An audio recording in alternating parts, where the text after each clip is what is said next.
guys, so I'm Noemi Tagavilla from BAFMGA and nandito po ako para i-discuss kung ano yung mga natutunan ko sa credit and collections.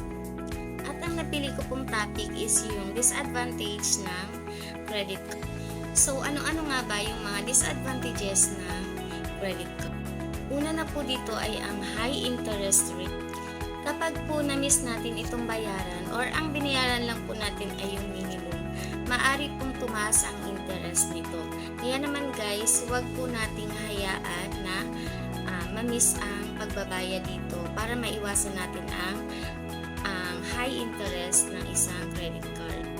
At ang pangalawa po ay yung credit damage. So, dito naman po maaari po tayong masira sa isang bangko or maaari pong bumaba yung credit score natin sa bangko. At ang pangatlo po ay ang cash advance, fees, and rate. Dito naman po, hindi po natin kunin yung cash natin sa credit card dahil po mataas po kumbaga po mataas po yung fees niya sa credit card.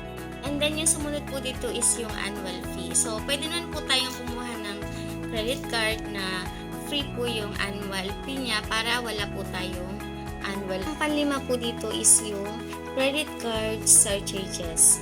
So, kapag nakamiss po tayo ng bayad, halimbawa po is yung mga late payment fees or mga transaction fees. So, dito po, kailangan lang po talaga is mabayaran or magbayad po tayo on time.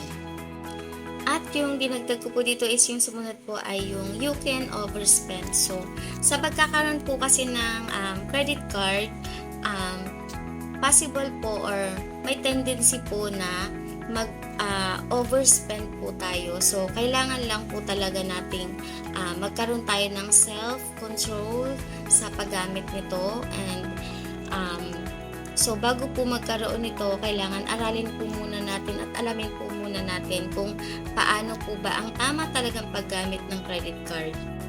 At ang last po ay ang fees can add up.